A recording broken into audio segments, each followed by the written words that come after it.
طبعا زي ما انتوا شايفين كده، احنا جايين النهارده نتكلم على ايه؟ عن كل ما يخص الشفرات بتاعه الوجه، شفرات ازاله الشعر من الوجه. جايبه لكم 3 انواع انا جربتهم، والتلاته دولت من اشهر الانواع اللي منتشره حاليا في السوق المصري، اللي كل البنات بتتعامل بيهم. جايين نتكلم عن ايه؟ جايين نتكلم عن مميزات وعن عيوب كل شفره، والشفره دي حلوه ولا وحشه، هتنفع لمين، متوسط الاسعار. هنتكلم في كل حاجه، لان دلوقتي حاليا الاتجاه السائد هو ان احنا نعمل شيفنج للوش. وهل الشيفنج ده حلو ولا الشيفنج دوت وحش؟ وهل ينفع لكل الناس ولا هيبقى فيه منه مشاكل؟ هل فعلا بيتقل الشعر؟ هو فعلا هيطلع لي شعر زي شعر الرجاله؟ يا خرابي، هيبقى عندي كمان دقن وعندي شنب زي الرجاله، شعري مش هلاحق عليه. كل اللي انت بتدوري عليه من اسئله ومن اجوبه عندك، هتلاقي كل اجابتها هتلاقيها عندك في الفيديو دوت. فلو انت حابه تكملي معايا لاخر الفيديو، ما تنسيش تدوسي على زرار اللايك وكملي معايا الفيديو للاخر. اهلا بيكم حبايبي الحلوين، عاملين ايه؟ يا رب تكونوا بخير. وحشتوني جدا زي ما انتم شايفين كده، وزي ما بدأنا اول الفيديو مع بعض. هنتكلم النهارده عن ايه يا بيبو؟ هنتكلم النهارده عن ايه هي الطريقه بتاعه الشيفنج اللي بنعمل بيها ازاله للشعر من الوجه بالشفرات.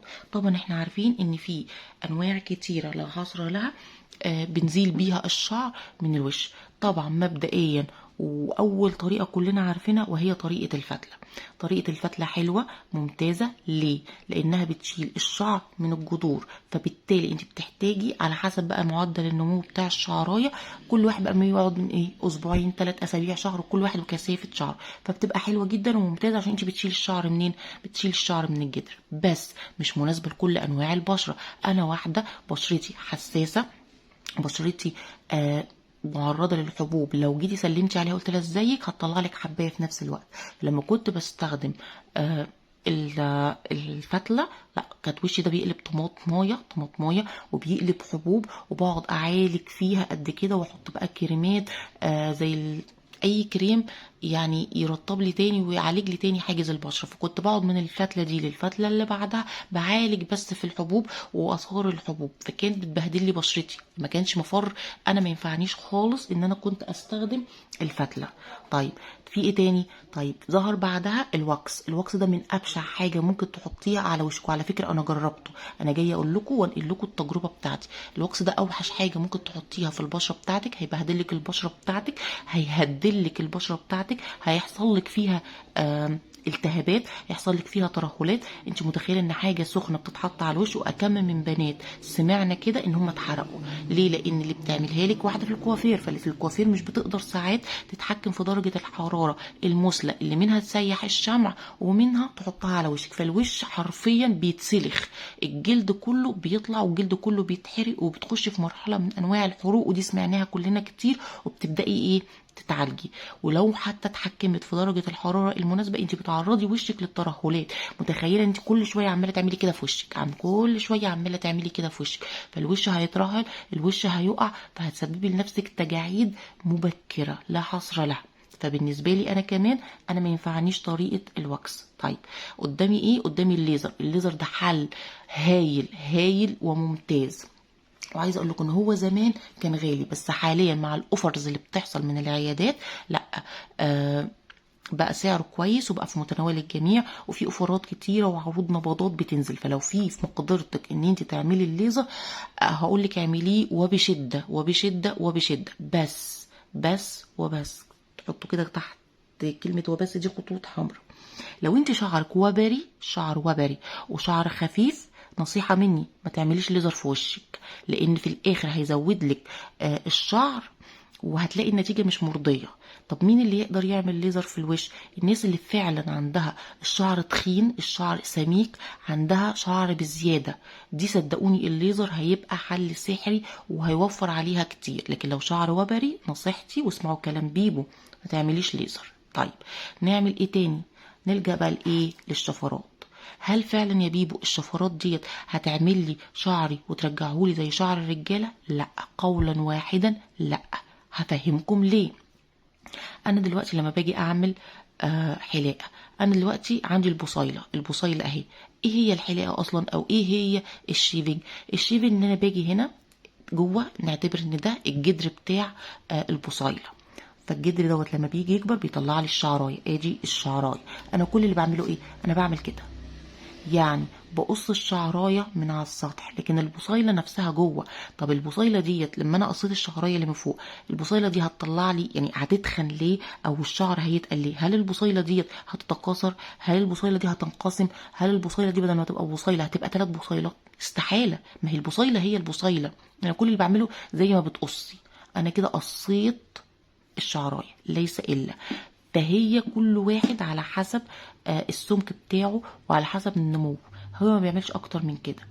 فالشيفنج حل حلو جدا، حل مثالي جدا. ليه؟ اغلبنا كمان دلوقتي بقى بيعمل الديرما بلاننج، بنروح في عيادات التجميل وبنعمل تنظيف بشره وبنعمل حاجه اسمها ديرما بلاننج. الديرما بلاننج دي بتعمل ايه؟ بتشيل الطبقات الاولى من الوش اللي فيها الجلد الميت. ودي نفس الفكره، بس دي على احن واخف، لان الديرما بلاننج مش كلنا نقدر نستخدمها عشان هنعور نفسنا.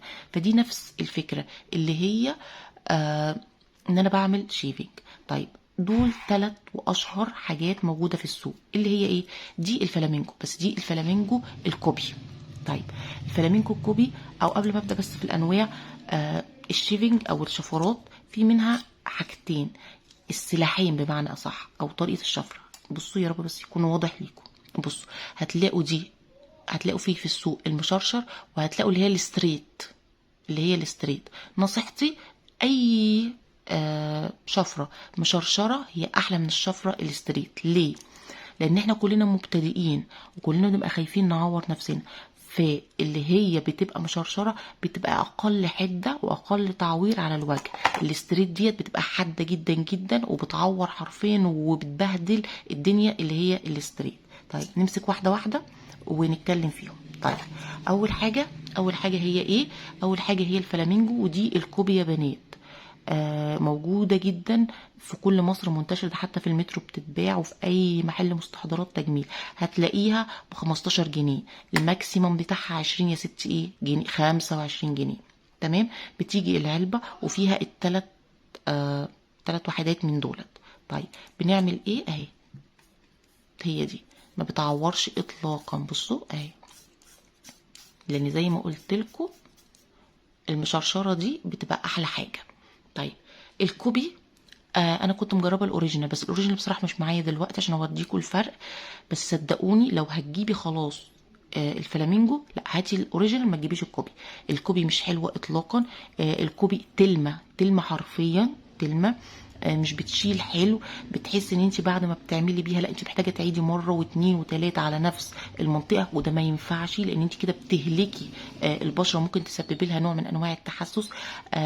هي اخرها في الاستخدام مره واحده وبترميها، لان هي اوريدي تلمه، فما بتعجبنيش. وبصوا يعني بصوا دي سايبه، فممكن وانتي بتستخدميها تقفل مثلا، تعورك، تفلت منك، يعني دي مش ثابته. فالصراحه لا، الكوبي مش حلوه خالص. لو معاكي مقدره تجيبي الاوريجينال، الاوريجينال حلوه جدا، الاوريجينال خطيره خطيره حرفيا.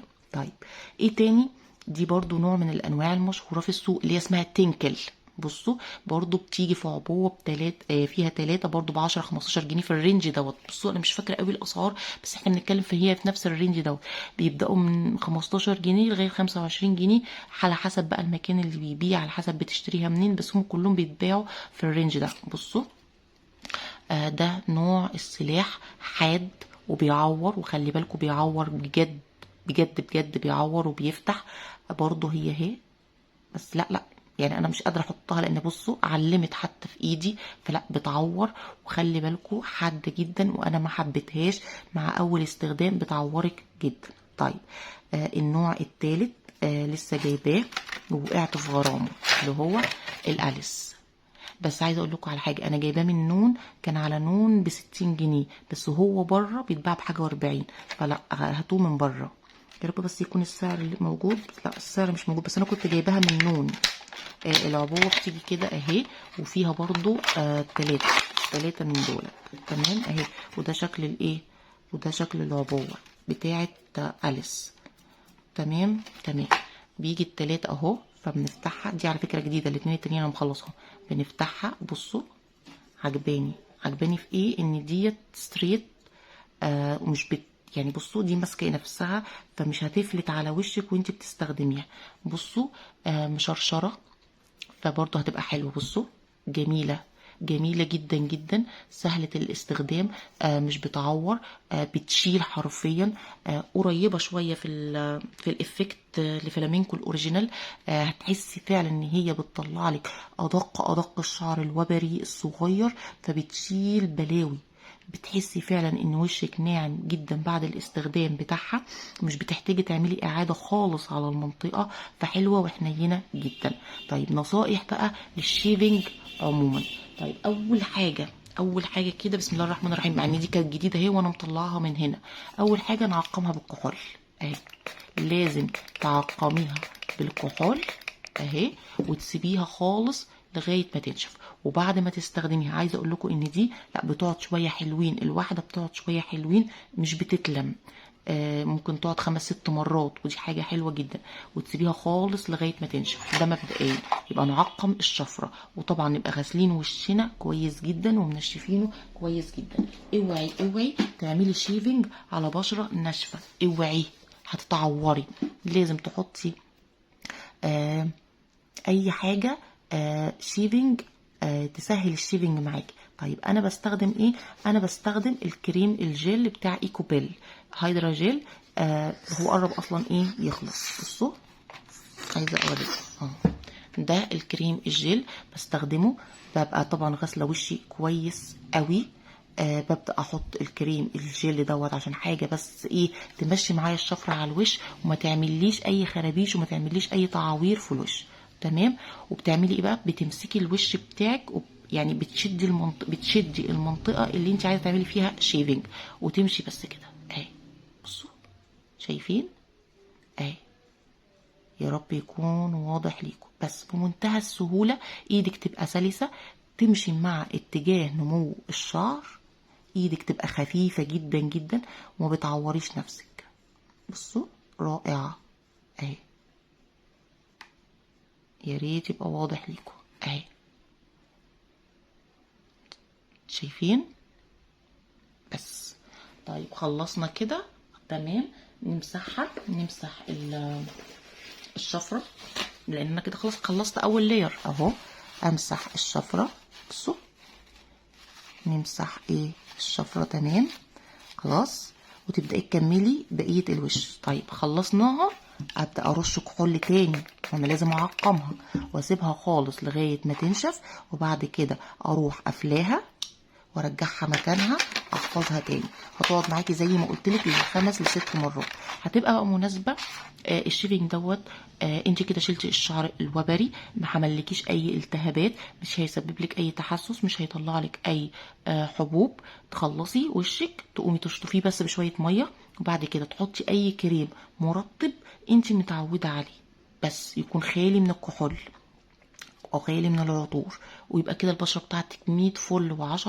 وبنعمله الشيفنج بنعمله مره واحده في الشهر، او على حسب استجابتك انت وحسب طبيعه شعرك، لان في الاخر كل بشره حسب طبيعه الشعر بتاعها وحسب النمو بتاعها. انا عايزه اقول لكم انا عن نفسي بستخدمها مره في الشهر، فكل واحد على حسب بيسيب البشره ناعمه وبيسيبها حلوه جدا. طيب انا كده ايه، انا كده قلت لكم طريقه الشيفنج الصح، مميزاته، قلت لكم عيوبه، قلت لكم كمان، عملت لكم مقارنه سريعه بين ال3 شفرات اللي انا استخدمتهم، وانتوا ليكم بقى مطلق الحريه تختاروا. كده انا حاولت اجاوب على كل الاسئله اللي بتدور عندكم، وقلت لكم ليها كل الاجابات. لو في اي سؤال عندك او في اي استفسار انزلي في الكومنتات سيبوهولي، وان شاء الله هرد عليكم. ولو انتوا جربتوا الشفرات ديت قولوا لي عليها، وقولوا لي برده التجارب بتاعتكم. لو في انواع شفرات تانية حلوه للوش قولوا لي عشان اجيبها ونجرب مع بعض، وقولوا لي تجاربكم عامه في الشيفنج بتاع الوش. انا لغايه هنا وصلت لاخر الفيديو، ولو الفيديو عجبكم طبعا ما تبخلوش عليا باللايك، وان انتوا تشيروا الفيديو وتبعتوا لاكبر عدد من البنات عشان كلنا بقى نستفيد. واللي مش مشترك في القناه يشترك ويفعل زر الجرس ويختار الكل عشان يوصل له كل الاشعارات اول ما انزل اي فيديو. بحبكم جدا واشوفكم على الف خير في فيديوهات جايه حلوه كتير. مع الف سلامه، باي باي.